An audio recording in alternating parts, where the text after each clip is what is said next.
Yeah, it's Phumlani and Majosi. This is the Phumlani and Majosi show. It's the first episode of year 2026. It's great to be back. I hope you had an awesome, fantastic, joyful festive season. I did have a great one here in Johannesburg, and I thought that our first episode we should talk about South Africa, right? And I am joined by a very interesting political analyst, writer, a guy who is really making an impact here in South Africa. His name is Kenneth Kgwadi. And Kenneth, how are you, sir? Wonderful to see you, to talk to you. Welcome to the Phumlani Majosi show, where we try and make sense of South Africa. All good? Greetings to you, Phumlani, and to the dear viewers at home. I'm all good, and it's an honor to be with you today. Awesome, my brother. Here we are. This is South Africa. You watch it closely, and a lot of things going on in the country. I was saying not long time ago that we are not going to run out of news in South Africa this year. So tell me, how do you see South Africa this year? Right. Let's begin with our president, Ramaphosa. Last year he had a very big issue with the United States of America.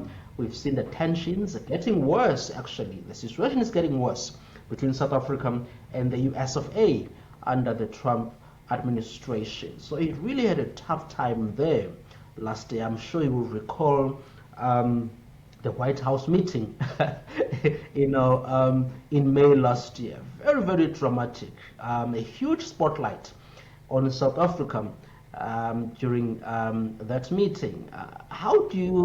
Ramaphosa, how is he doing? How do you think about him at this point? I, I think he will be different from his two predecessors, Thabo Mbeki and Jacob Zuma, who both Yeah, did not finish their term. So I'm looking at the time now, and it's 2026, and then we are going to the conference next year. The ANC is going to the elective conference next year, and the question that I'm posing to myself would be: will Cyril Ramaphosa be different from them and finish his second term, both as ANC and as the South Africa's president? So I think he will be different because he has been able to control or to take control of the ANC. When you look around the country, you will realize that the branches are not as functional as they used to be under Thabo Mbeki or even under Jacob Zuma. And even the tripartite alliance is not as active as it used to be, especially in terms of policy formulation or policy direction. So he yeah, is in full control of the ANC, which I think is an excuse or a reason enough to suggest that he is indeed going to finish his term. As many people, especially his sympathizers, his supporters, like to say that he has been followed by one disaster to the other. It was COVID, and then there were many others that followed. And he has been presiding over such disasters. So to this year again, you saw him in Pumalanga, where people are experiencing hard-hitting climate consequences. And then you yeah. also have got situation in Cape Town where people are scared that they might face drought this year. But in Limpopo, you've got floods that have taken lives of many people there. So I think that he's going to finish his term, his second term, but finishing it not in a very good shape, because you look at the ANC state today, and then you will realize that he did not do so well because it was under his presidency that the party lost its majority vote.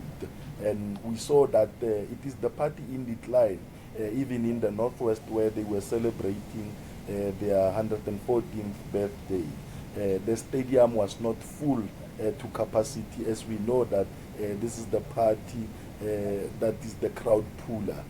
they've been able to fill FNB. FNB was nothing in the past, but today they are unable to fill a 20,000 stadium capacity.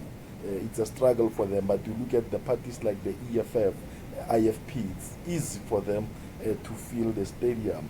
So I think it is the party in crisis, it is the party in decline, and Cyril Ramaphosa came in his second term talking about the renewal, but he has not been able to implement the renewal himself because he has been very cautious, and he did not want to anger his supporters within his party, people like Kgwadi and others who were supportive of him, who were defending him to finish his first term and to making sure that he's now going to finish his second term. Even those who were met by allegations of corruption, he did not want to touch them because he needs them to support him in the party. So that is why he was unable to deal with issues of maladministration, mismanagement, and corruption in his party.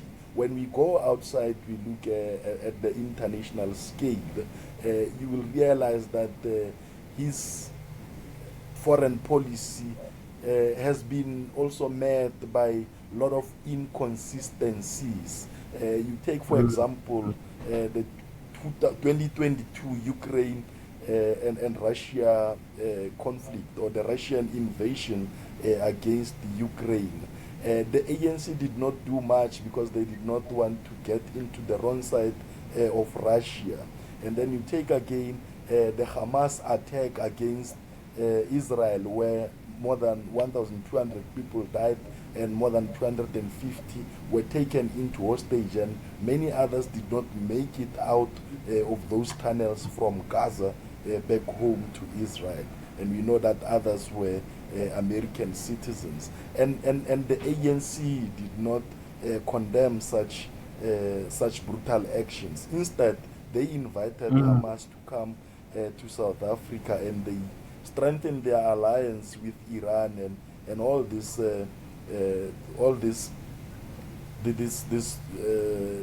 alliances of Iran, and that is what places South Africa to now become sort of the enemy to the U.S., because the U.S. views it as undermining its national interest, as they have already voiced out. And that is why Cyril Ramaphosa and his team went into Washington, to the Oval Office, to try and negotiate or try to make the Trump administration to understand the direction, the policy direction of South Africa. But Trump's administration was not convinced. It was not convinced, and I don't think it will be convinced, because you look at this year, Cyril Ramaphosa started on a wrong footing again. The naval exercise that is happening in the Simonstown in Cape Town, you'll realize that it was supposed to happen just before the G20, but it was postponed because, according to them, they thought that it was strategic to postpone it so that it could happen after the G20 has happened, because they knew that America would not come and attend if that was going to happen. And they thought that by postponing it, then they would allow the Americans to come and become part of the G20 that was happening in this country. But nonetheless, the Americans did not become part of the G20 because of some outstanding issues that they are not happy with, and South Africa do not want to iron out, because they think that their relationship with Iran, Russia, and China matters more than any other thing.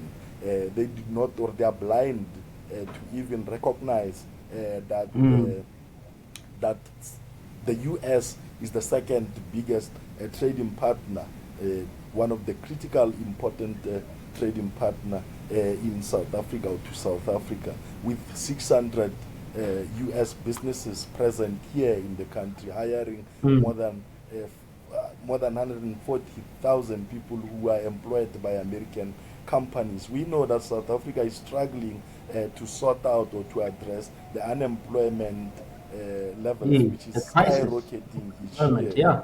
Yes. Mm. So it's very important to make sure that we safeguard and protect those jobs that are already in the country, because the country at the current juncture is unable to deal with levels of unemployment which are skyrocketing and increasing at a rate at which the government is unable to address at the moment. Yeah. Now, let me ask you, Kenneth, if you were asked, right, if someone were to ask you as a South African citizen, are you better off today than you were when Ramaphosa came through? This was February 2018, right? When he became the president of South Africa.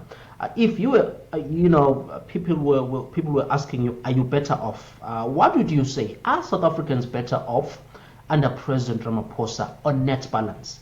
We understand that, of course, there's been COVID and so on, and some people can debate as to whether our administration or Ramaphosa's administration did better there or badly. But on net balance, as South Africans better off today than they were when Ramaphosa took power. What's your view on that? I don't think so. I think even when you ask somebody from the street or ordinary citizens, they would tell you Yeah. that they are finding it very difficult to afford the food basket. Um, Very few people are able to survive in the current economy, and it has been declining under his watch in his first term and in his second year. You also look at how he has failed to arrest the situation in the local municipalities across the country. And he is the one who went out in his good authority to tell the South Africans that the municipalities under the DA did or performed much better than the municipalities Yes, under it did the say that. control of the Yeah, ANC. Yes, so yeah. he made it, he acknowledged, meaning that our people are not, Admitted, yeah, that yes, yes. So our they're people are doing a bad job. leaderless in all, in all these municipalities. So our people do not have got water. They also raised these issues in Rustenburg where he was.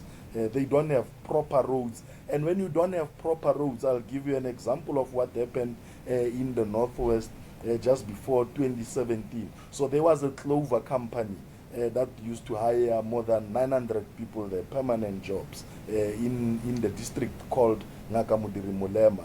And it was Mm. located in Lichtenburg. So when you go, you use those roads. You can't drive in those roads. So you can imagine, would companies, investors opt to place their businesses there? The answer is no. There's no business that can be conducted in such an environment. So the Clover, the dairy company, decided to take their business and invest somewhere else in the Western Cape, which means that more than 800 people would lose their jobs, and the company would go and relocate and invest their money somewhere else. So this did not only happen to Clover Company, so it happened to other companies who went out because they also need services such as water, roads for them to be able to make revenue or proper revenue as a business. So that's the kind of environment in which our businesses are operating. So for them to be able to operate in a way that they can also be able to create employment, they must be supported by the government. But the government is not doing that, especially local and the district, the municipalities. That is why the investors are very reluctant to take their money and invest it in such places. So that is what is happening in our country. So you've got incompetent people who are running the municipalities. So when the ANC identifies people who cannot lead at the national level, they take them and they dump them in the local spheres. And the local government is one of the most important institutions in this country because Yeah, they've they're got the very direct important, Kenneth. relationship. Yes, yes. So they've got the direct relationship between the resident and themselves, and they should be delivering on their constitutional mandate, but many of them are not doing so. That is why our people, I think, they are in despair and disillusioned. They have lost trust in the government processes. And I mean, the murder rate under Ramaphosa went up. It shot up. That's according to statistics. Unemployment rate, it rose, skyrocketed. Growth, for during his first term, our economic growth grew at an average of about 0.5%, something less than 1%. I've spoken about that a couple of times on this show. The crime problem, I have said, and it's one of them, is really the main thing that concerns me about South Africa, Kenneth. And that is the level of crime. I travel overseas every now and then, and I've spoken about this on this show, and my followers, they do know that I'm very much concerned about our levels of crime. I feel safer in other countries, Kenneth, and these are even poorer countries than South Africa. Poorer countries that are more poor than us. I feel safer there because of the levels of crime that we have in the country. And I have said many times, and I'm going to repeat myself on this show, that if there's one thing that would make me leave South Africa, it's the level of crime. Right, it's really, and partly because I've been a victim of it a few times. So Ramaphosa has failed to really suppress and get rid of crime in the country, fight it out. Fixed investment, it's been very bad, which is why we are growing at a very disturbing growth rate. So South Africans, I think Ramaphosa really hasn't done what he was supposed to do, given the circumstances of the country. And this thing of COVID, Kenneth, because when you look at even before COVID, things were getting, the macroeconomic statistics were not looking good, right? They were on a downward trend, even before COVID. We continue to be in bad shape, unemployment rising, debt, and so on. And then there was COVID. The economy at some point rebounded, but it rebounded back to levels where we were, which were not too good for South Africa. But I mean, what do you think when you look at Ramaphosa, right? Compare him to Zuma for me. Compare him to Ramaphosa. Sorry, compare him to Mr. Mbeki, right? Who was in charge of our country in the 2000s. Compare him to Nelson Mandela, right? What have you read about these people? Compare Ramaphosa to those leaders. How is he? Is he decisive? Because I've heard people complaining that he's not a decisive person. But compare him to other presidents. How has he done, in your view? I believe that he has done very, very poorly. Let's look at him in the ANC as we started when you were opening this show. So, yeah. Thabo Mbeki in the ANC, you look at the levels of cadre deployment and the members who were taking the ANC to its knees. I think there were very few, and he did something about it whenever corruption within the party raised its ugly head. And you also go to the presidency of Jacob Zuma. The branches of the ANC, I'll talk about the ANC internally. So the branches of the ANC were very vibrant, and the alliance of the ANC, it did not break out. I think it was only two trade unions within COSATU who went out to form SAFTU. I think it was FAU, and then it was also NUMSA, who were not happy with Jacob Zuma.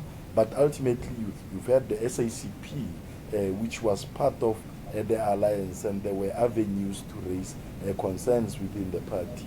And Jacob Zuma, there were a lot of corruption allegations, of course, and the institutions of law enforcement were there, but just like under Thabo Mbeki, they did not do as people had hoped they would do. And at some point, we saw the scorpion being taken out by the parliament, of course, through the influence of people like Julius Malema and Jacob Zuma, making it possible for them Yeah. in 2007 that when they come, they should loot without consequences. And we've seen that happening. And there was a total collapse of law and order in South Africa, especially under Zuma. And it became evident under Cyril Ramaphosa, because there was a kind of euphoria when he came in, as he said that he was going to instill some law and order in the Yes, there institutions was, of there the was, government. Yes, Kenneth, a lot, and there were many business people who were. There yes, was one report in the news that said that one CEO felt that it's like 1994 when Ramaphosa took power, yes, because yes. of the euphoria, the excitement that the guy was going to put South Africa in a new, better direction, and 5 years later, people disappointed by him. Yeah, there were false hope. There was a heightened kind of euphoria. And as a graduate, I was also happy. I thought that this is the guy who's going to do something about the highest levels of unemployment. And many young Yeah, people for bad governance. Yeah, who've got, yes, who've got diplomas and who've got degrees, they'll now be able to find employment. And I had the stories of there was somebody, I think, from Gauteng, who said that he held a diploma of engineering from 1993, and he was that happy in 1994 when Nelson Mandela came in. And this person has been unemployed from 1993 until when Ramaphosa came in. And even during Ramaphosa, I don't think that person was able to find employment. So you've got a lot of such sad stories among young youth in South Africa who are unable to find employment. And these hopes are being raised whenever a new leader comes in. You think that they will come up with some new strategies on how to address the problem of unemployment. But Cyril Ramaphosa was not different from Jacob Zuma. I think they are two of the same. They are two sides of the same coin. Uh, Jacob Zuma was unlucky because he did not have the support within the ANC and even outside the ANC. The journalists and others despised him.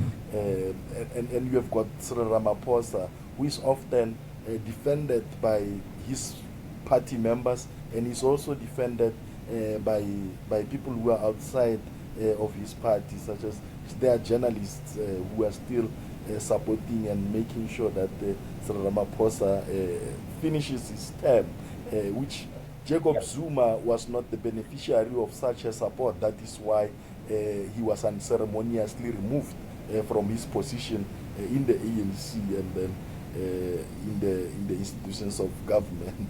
And today he's not the member of that party. I think making him the first person to lead the party and become mm, the former member removed through disciplinary measures. So I do think that the Cyril Ramaphosa disappointed many people, not only in South Africa, but there were many people even outside the country who thought that the country would be taken to its former days when South Africa was known oh, absolutely. as this, Yeah, yeah. yes, investment destination. And you had The Morocco Economist, and yeah, sorry to yes, interject, Kenneth. The Economist yes, magazine in London, they ran a cover story back in 2019 that yeah, He was South Africa's best bet, right? They said yes. South Africa's best bet. That's what they said. They had him on the cover of the Economist magazine, Ramaphosa. I think that is why you'll have the ANC, many of the ANC who do not see the potential leader amongst themselves, and they would go out to look for Patrice Motsepe to come and campaign for the position of presidency, because amongst them they don't even trust each other. They see each other as corrupt. That is how we've come to know them. And we thought that with Cyril Ramaphosa, he's the best bet, and many others described him as the most successful businessman. He would not steal And then there were stories of Phala Phala and many others, which keeps coming back to haunt him. And I think those stories are not going to sleep. They are going to bother him even after his presidency. So he was unable to deal with corruption, and he became complacent in the corruption that has been happening. What I don't like is that you've been talking about the increasing levels of not only murder, but violent crime in our country. And he has not Yes, crime, done yeah. anything. And to make matters worse, it becomes very sad when people who are fighting corruption in institutions of government, they are being victimized, they are being killed. You've seen what happened in Ekurhuleni, those who were making sure that those who are stealing are being held accountable. They were killed. The gentleman known by Mufolo, the auditor, he was brutally killed. And then there Yeah. was the lady also in the Tembisa hospital story, Diokaran, who was also killed for exposing the wrongdoing. And it was under Cyril Ramaphosa's presidency. Many people are continuing to be killed. Today you have got you've got the investigations or commission of inquiry, which is totally accorded to the police to show you that there was a police force capture. The SAPS was captured by the very notorious, dangerous criminals. And Cyril Ramaphosa is relegating, or he does not want the ANC to take full accountability of really ruining our state. Because it is the ANC ultimately which is responsible for the decline of the performance of the state. So these institutions have been run down by people from the ANC, your Brown Mokgotsi and many others. So it will take time again to restore some sense of integrity to those institutions, because it is highly impossible to expect foreign investors to come into our country and invest when they hear of these stories. Instead, you'll have more investors taking their money and investing it in countries such as Morocco. You've had BMW plant also saying that they'll be leaving, not only because of load shedding, but because of other reasons. The economy that does not grow, the economy that has been stagnant for some time. So you'll have more of these companies taking their businesses elsewhere in Africa, and we are going to face Absolutely. this ongoing social Yeah. dislocation, inequalities, and many of these growing poverties, Yeah. because the ANC does not have a plan on how to fix these issues. Yeah, no, they don't have a plan. They've run out of ideas to fix our country. I'm speaking to Kenneth Kgwadi. He's a journalist, writer, an analyst, political analyst, based here in South Africa. And we're just talking about the state of the country, South Africa, Ramaphosa, the political affairs of South Africa. So, Kenneth, you are saying that Ramaphosa is worse than, Mbeki, Mandela, he and Zuma are basically they're kind of the same, they're in the same basket. That's what I was saying, right, briefly, before I move on. Yeah, yes. Jacob Zuma and Cyril Ramaphosa are not different, but I do think that Cyril Ramaphosa is much worse than Zuma, because we had a lot of hope, or a lot of hopes. He had raised a lot of hopes for South Africans who thought So that your things volume would is be down now, different. so I'm not sure what's going on. Your Uh, volume are, is down. are you able to hear me now? Yeah, I hear you now. Proceed. Yeah, continue. Okay, so I'm of the view that There we go. Cyril Ramaphosa might be worse than Zuma, because at least under Zuma we were able to see some form of activism, which of course was responsible for his removal. It was people who decided to go to the street and removed him. And then under this Ramaphosa, you now have got dysfunctional state institutions. What happened to the public protector? what happened to activism in our society. You've had Yeah. under Zuma a lot of NGOs, a very vibrant civil society who would stop things like your e-tolls, who would stop even laws which were not making sense. But today you have got the youth, the students who are not as active as they used to be. I think that is because there's heightened levels of disillusionment. So people have totally lost, they've lost interest in politics and in how this country is being governed. And that is not helping to try and restore some direction into these municipalities which are collapsing, and then you have got many of these institutions which are not really doing well, which are seen by ANC as the cash cow, some Yeah. ATMs where Yeah. they can simply make money. Yes. Yeah. Now, Kenneth, tell me about the government of national unity. Because we've been speaking about the ANC, right? So far, you and I. The government of national unity, the ANC gets less than 50% in 2024's general election. That meant they are not going to govern alone. Instead of going with either the EFF or the D8, the Democratic Alliance, they went for the government of national unity, right? And put together this 10-party, coalition. How do you feel about the GNU? Is it doing well? Are things better under the GNU? I know we've been speaking about Ramaphosa a lot, but is the GNU making any difference in our governance so far? No, I have not felt or I have not seen them doing much impact, especially the DA that you would have thought that they would bring out their policies which seemed to be working in the Western Cape or how wherever they've been governing, even the municipalities in Gauteng, they've been doing much better. As Ramaphosa said, that the DA does better where they govern. So I Yes, thought you that they said would that do the earlier, yes. same. Yeah, yeah, yeah. I thought that they were going to do the same under the GNU arrangement.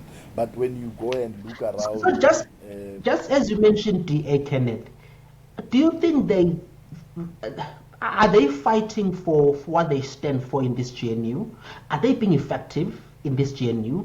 Are they really standing up? Are they firm in their values, in their ideas, in what they stand for? Because I felt that under John Steenhuisen, who by the way is seeking re-election this year, the DA will have its own leadership conference, sometime this year, and Mr. Steenhuisen wants to be re-elected.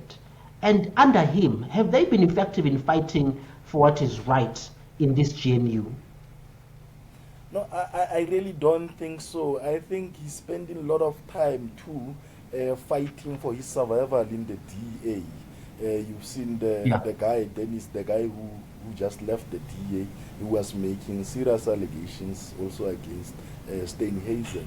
So I think the party is facing rupture and fragmentations currently. So he's spending a lot of time fighting the internal battles within the DA and making sure that this party becomes or remains to be part of the GNU so that they can continue to benefit the way they've been benefiting since the GNU commenced.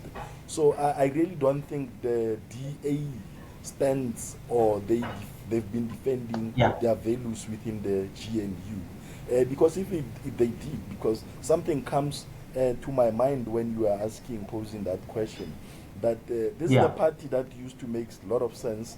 They used to fight against policies of the ANC, such as cadre deployment. They even took them to court and they won such cases. But now they are very quiet, they are very silent. Instead, I think they are doing the same thing that the ANC have been doing, deploying their cadres in the municipalities where they've been, in the department where they have got ministers there. So instead of fighting things such as that we are seeing now, the naval, the military exercises with with the BRICS partners, Iran, Russia, and China. They are supposed to be outspoken about some of these policies because they are not helpful to South Africa's economy. Because at the end, you'll have the Washington taking action against South Africa, and it is South Africans Yeah. who are going to pay the ultimatum price for that. So I don't think that the DA stands for its values within the GNU. They are doing everything possible to fit in to make sure that the ANC does not get rid of them, because they are not going to leave the GNU, and surely the ANC is not going to get rid of them. So we are going to see the completion of their term. So you also have got some smaller parties which sometimes threaten to leave. You've just heard some 2-3 days ago that the PAC was also threatening to leave the GNU. They too are not fighting for what they are standing for. So nobody's fighting for what they are standing for in the GNU. Yeah. When was the last time you heard about Mackenzie fighting against the immigration policies? They are not doing anything. Instead, he will tell you that he's in a portfolio where he is not able to make some influence. But that is not true, because he's the member of cabinet, and they are also members. So they also have got members of parliament who are able to influence the directions of the legislations that they are making, or the policies that they are making as lawmakers. So I don't Yeah. think all those parties are standing and advocating for values that they are supposed to espouse. So I think they are there to make sure that they are continuing to be the beneficiaries of government incentives. And they allow the NC's policies or agenda to continue. Now, the DA is going to defend itself from you and say that, look, we have been effective, which is what they've been doing. We have been effective. We managed to change the NC's policy on VAT last year, and the VAT was not increased. We've been pushing hard against race-based policies, taking the ANC to court.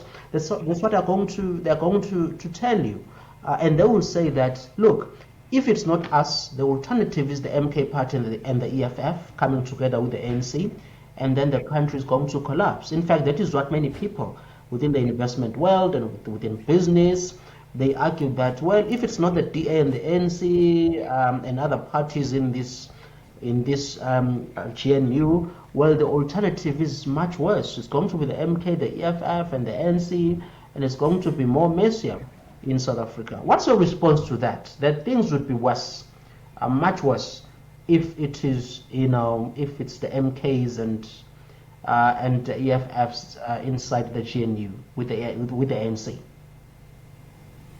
Yeah, I think many of these parties are just the same. They are not driven by ideologies or policies. So Yeah. most of them, they just want to get to the cookie jar and then start stealing the public money. So you've got the EFF, which has shown interest and have been part of government here in Gauteng, at some point in Johannesburg, in Ekurhuleni, and in City of Tshwane since 2016.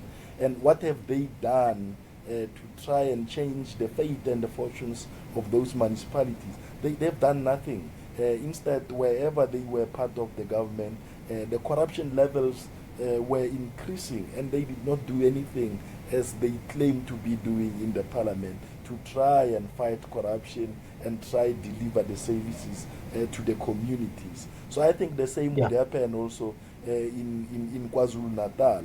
So you'll have MKP, and then you'll have the EFF, which are only eyeing their putting their money on the budget of KZN. So that is the only thing I think they are interested in, and they will make sure that before 2029 they are going to be in control of the budget of KZN, and they are going to loot the budget of KZN dry, like we've seen them in other municipalities.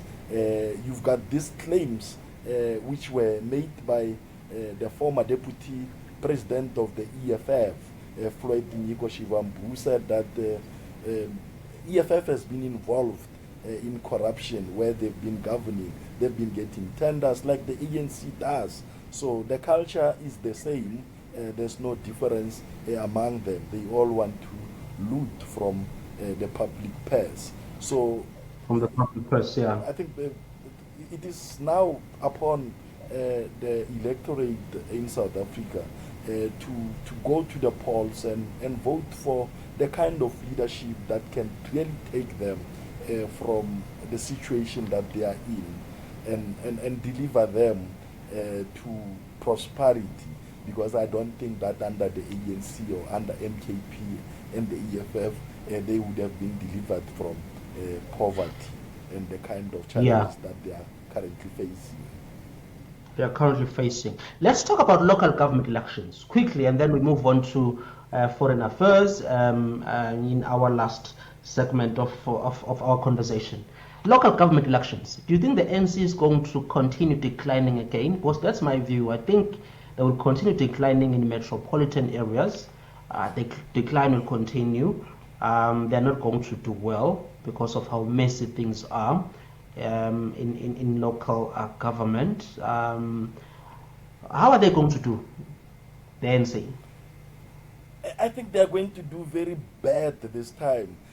Because I thought that in 2024, after the elections, it would be a wake-up call.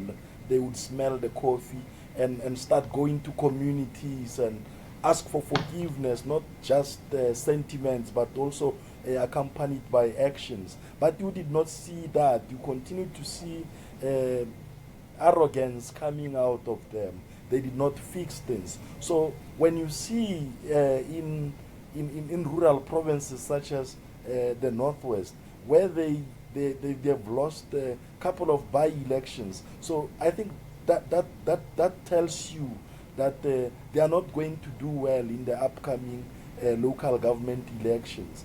And you also have got the enlightenment and the education growth of the electorate in the rural areas, who are now able to see that the ANC is not good to govern. So these changes or development does not only take place in metropolitans and then in townships. It is also going to places where you never thought that the ANC would lose touch. So if you are taking an example from what happened in Rustenburg, you would realize that the ANC was not able to fill the 20,000 capacity stadium. And they did that. That was not the provincial event. That was the national event where people were buzzed from all over South Africa. But still, they were unable to fill that 20,000 stadium, which the EFF easily fills. So it shows you the kind of problems, the quagmires that the party is facing at the moment. So even when we go to by-elections, you will realize by looking at the stats that the ANC is indeed facing a lot of problems. And then when you look at the performance of those municipalities, you will realize that the ANC is going to face a lot of problems because they did not fix the problems that the communities are facing. Now the communities are not fearful to give other political parties a chance. And then you also look at the strategies that other parties are using. In the city of Johannesburg, you've had the party, the Democratic Alliance, introducing its plans, its strategies that they are going to forward Helen Zille as the candidate for mayor in the city of Johannesburg, which put the ANC in a panic mode. And also the Action SA playing with an idea of bringing Herman Mashaba as the possible candidate in the city of Johannesburg, which is going to make the life of the ANC a little bit difficult than it has been in the past. And then in Ekurhuleni, you have got the Action SA, which has already brought its candidate forward, Phumlani, who used to host the TV show that was popular in Moja Love. So they are going to face a very heightened levels of competition throughout the country, because these parties are now coming up with very creative strategies to deal with the ANC. So in the Western Cape, Yeah. you've had Patriotic Alliance using the same strategies that the ANC have been using of buying food and alcohol for electorate, and you have got these parties doing the same. Now, the ANC does not have a strategy on how to win the local government elections. And then you go again to 2029 elections. Are they going to try and increase their support? No, I don't think they are going to do that. So I think the ANC is the party in obsolete. It is dying, and people should just leave it to die a natural death.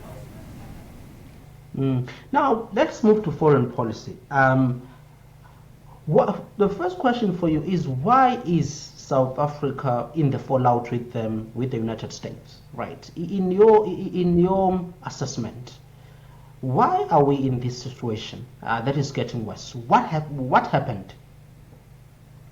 Yeah, I think we should just give it some background so that people are able to understand. Yeah.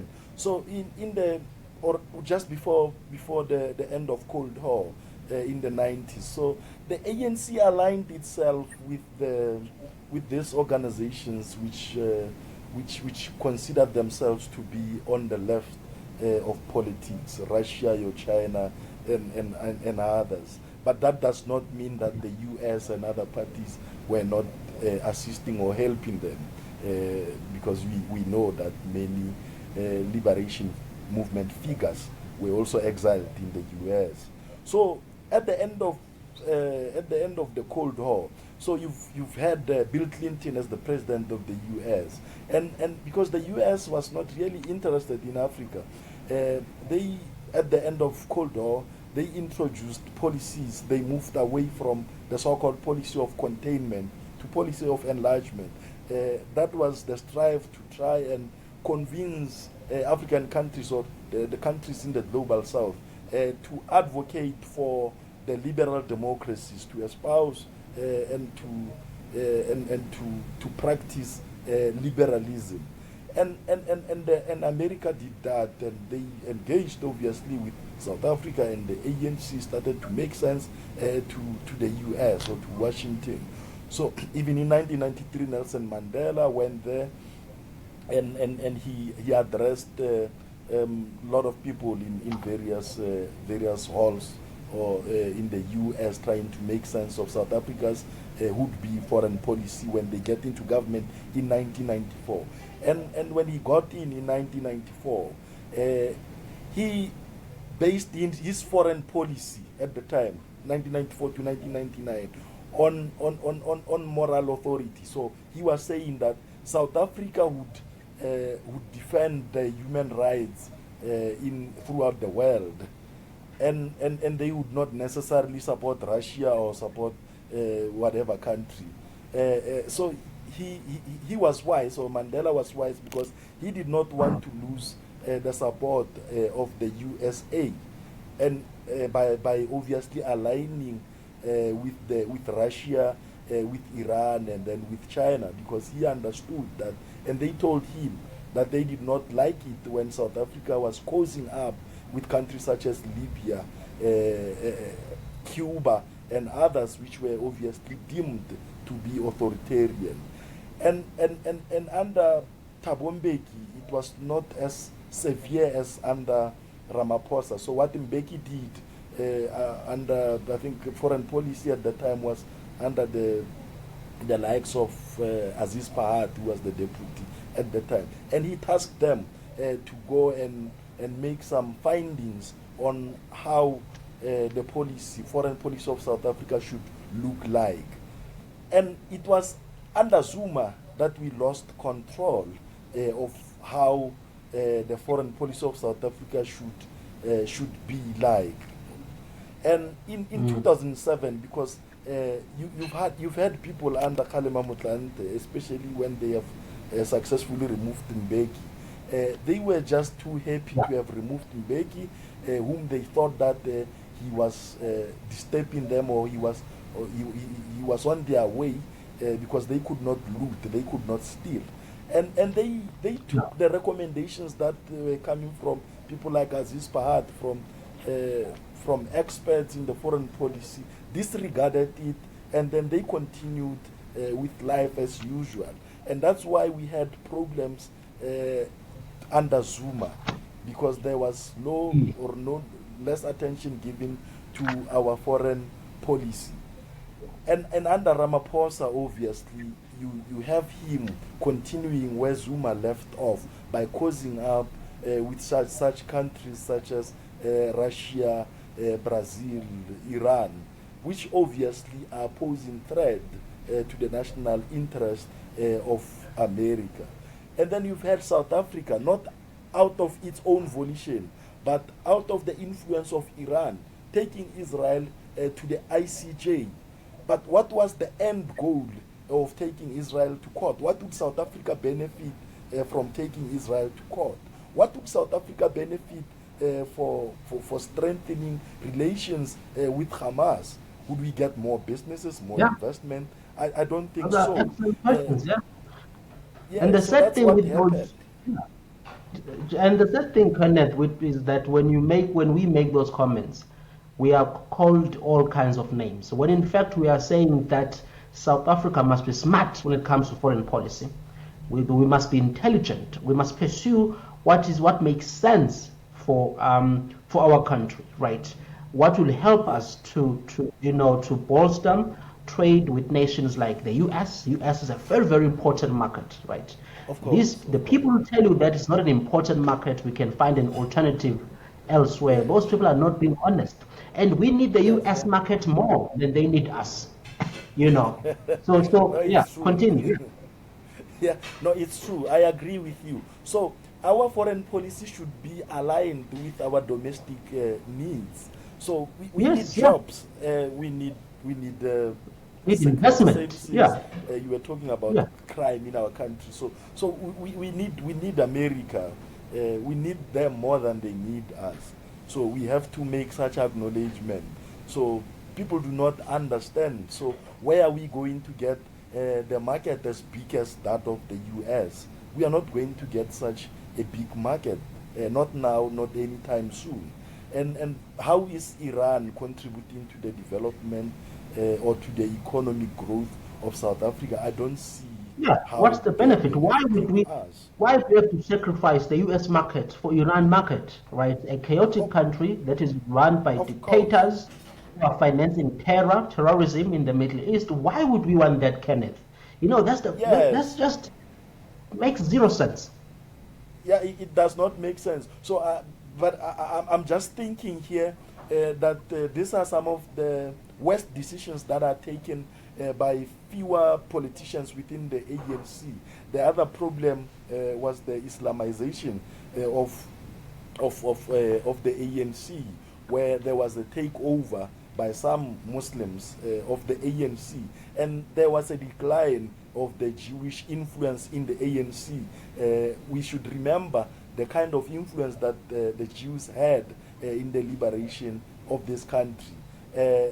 So it was deliberate move by some Muslims within the ANC to shift the political development in that party. And today you have got the decline of the Jewish support in the ANC, and that is not the worrying trend. That is not the worrying factor to the leadership of the ANC to say where is the Jewish vote, who is voting, who's the Jewish community voting for in South Africa, because they used to support us during the liberation movement. What changed?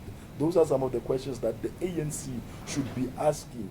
And the Muslim support in the ANC, is the Muslim residents or the Muslim citizens in South Africa voting for the ANC, or are they voting for the Democratic Alliance? So I just want to show you that the notion or the support that the ANC has been giving to Palestine, it has not really rewarded them in any way, and it is not going to reward South Africa.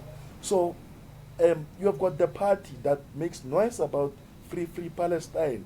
But how has that changed its electoral fortunes? It has not. And this is also used by other political parties who are in opposition benches in countries, especially in Europe. But it does not help them to win elections. So the ANC thought that by taking such a stance, they would try to revive its support, especially in Muslim communities. But instead, they are not getting that kind of support that they were expecting. Instead, the Muslim vote today, most of it goes to the Democratic Alliance. So the causing up, the alliance of the ANC with Russia, France, Iran, I don't think it is helping the ANC in any way. Rather, the ANC should be seeking the way of stabilizing its relationship with the US, European countries, and try and manage the relationship with Russia and China. We don't have to be their enemies. We can manage the relationship with both the West and Russia and China. But they should be told where they are violating human rights, especially China and Iran. South Africa should be in a position to condemn them if they are able to condemn Israel. Why is South Africa keeping quiet when Iran goes on to kill thousands of people who are opposing the regime there? They enact laws which are not in line, obviously, with world human rights. And South Africa does not say anything. But whenever Israel is taking stands to defend itself against those who are attacking them, South Africa is the first to issue the statement. So I think that posture should change, but it is definitely going to change. It is not changing under the GNU now because the Minister of Foreign Affairs, or the DERCO today, he comes from the ranks of the ANC. But that is going to change after 2029 when the ANC loses its support. So we should try and safeguard our relationship with the US and the European friends. So in your prediction for this year, do you think? Because I wrote an article for Politics Web the other day, last year, and said that the relations between the US and South Africa, they are on the in the deep freeze. They're not going to improve under the Trump administration. But in your opinion, do you think that things will improve this year? I don't see things improving because the ANC will double down and they are not going to reverse or really make adjustments as the US is requiring. Things aren't going to change this year for the better in the relations.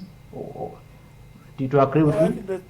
The simple answer is that the situation is not going to change. The ANC is not going to back down. But they should understand that there's a difference between rhetoric and reality. The reality is that we need the USA, and the rhetoric, the revolutionary rhetoric that they are making, pretending as if we don't need the USA. But in real sense, they know that we need the USA. So I don't see the ANC coming forth to change their attitude towards the US. I think they will continue, as we've seen them recently, that they have continued. But Cyril Ramaphosa is saying that he warned them, or he told them, he instructed them not to continue with Iran being present there. And the so-called Commission of Inquiry, another one again on top of many others, have been instituted. Another one, yeah. To investigate on what is happening, what happened in Simonstown. So I think you were asking about something decisiveness in the presidency of Cyril Ramaphosa. I think he's one of the most indecisive leader that this country has ever had. How do you issue an instruction and then your subordinate are not carrying out that instruction? So it shows that he's not in control of the security apparatus of this country, which is danger to many of us. Yeah, Kenneth, let's close off now. We have 3 minutes left. If you were to meet Ramaphosa, right, and have a few minutes with him, right? And a few minutes with him. What would you advise him to do next in dealing in foreign policy, in dealing with the U.S., in dealing with the issues in the world, but especially with the U.S. of A? How does he fix the situation? The first one would be to withdraw the case at the ICJ. We don't have the purpose of being there. And then the second one would be to try and redress, or to try and fix the relationship between the US and South Africa. And together with the friends or the allies of the US, because they are of benefit to South Africa. So I would also advise President Cyril Ramaphosa to tone down, especially when it comes to Russia, China, and Venezuela, and other adversaries of the US, because the US does not like it. So sometimes you have to improvise when you are doing, or when you are pursuing your foreign policy. So because the US does not like it, and it is not of benefit of us to befriend or to be friend with Iran. So we must try and make US comfortable, because we benefit a lot through the relationship between us and the US. So it shouldn't be anything difficult. And to also try and fix things, of course, through a dialogue with the Israel, rather than saying that we don't want to have a conversation with them, we are going to ignore them, because it is not helping. If we really want to have an influence in the Middle East, we have to have a dialogue with Israel, because they are very influential in that part of the world. So it is, and if really the ANC really wants to see the establishment of the state of Palestine, they will have to have a conversation, serious conversation with the state of Israel, so as to work out on how that will happen, if it is going to happen. It cannot happen without having engagements with Israel. So they have to talk to Israel and see to it as to how are they going to fix the relationship, if it needs to be fixed, with South Africa. Yeah, no, I mean, it's very bad because in the US, in Washington, DC, we are seen as enemies of the US now. South Africa is seen as an enemy of the US of A, and that is not positive, at least in my opinion. And then for me, I think it should be the two things. The first one, of course, was I think it's geopolitics. At the core of the fallout between the US and South Africa, it's Yes. geopolitics. And some Yeah. people say it's just Trump. No, it isn't just Trump. You know, Yes. the situation was getting worse long before Trump, right? It wasn't really, it's not really about Trump. So Yes. don't listen to people when they say that. So I would, firstly, I would tell Ramaphosa to do away with the ICJ case. There's nothing wrong with saying Palestinians they need their state and so on, and to sympathize with them. Yes. There's nothing Yes. wrong with that. But don't go too far to a point where really you are fronting for Iran, right? Really, you are siding in the you are on the side of Hamas. That is damaging. Yes. Um, to our country. So rather do away with the ICJ case, the genocide case, Yes. and then Of course. secondly, send an ambassador. We don't have an ambassador in Israel. Send an ambassador to Israel. Many countries, many even Arab countries, Kenneth, they do have their embassies in Israel, right? Yes. You are not saying that you are Yes. anti-Palestine. No, no. They can still say, "Oh, we sympathize with Palestinians," and still send the Yes. ambassador there, try to normalize the situation. Because Israel is going nowhere, right? To continue calling it all kinds Yes. of names, it's not going to help, in my view. It doesn't make any geopolitical, sense. You have Arab nations that are embracing Israel because it's a technological power in the Middle Yes. East, one of the most innovative countries in the world. they are mending relations, they are normalizing relations. Why are we continuing with the policy of the past that really is hurting us? Yeah. You know, so for No, me, no, those are my thoughts, Kenneth. Yeah. yeah, no, it's true. Why should we continue with the kind of relationship or alliance that is not making any significant development in our society? So I don't think we should carry on with that, because even politics have changed. They changed their dynamic. So we cannot expect, or we cannot think that the Russia of 1980s, the Russia of 2026. So a lot has happened, and Vladimir Yeah. Putin is not, or is not behaving as the president of Russia in 1985. So it's quite different from the previous administration in Russia. So we don't really owe the world anything. So we should try and formulate our foreign policy in accordance with the domestic needs, so that it is able to fulfill or to make sure that it does make a contribution to the livelihoods and lives of the people in our communities.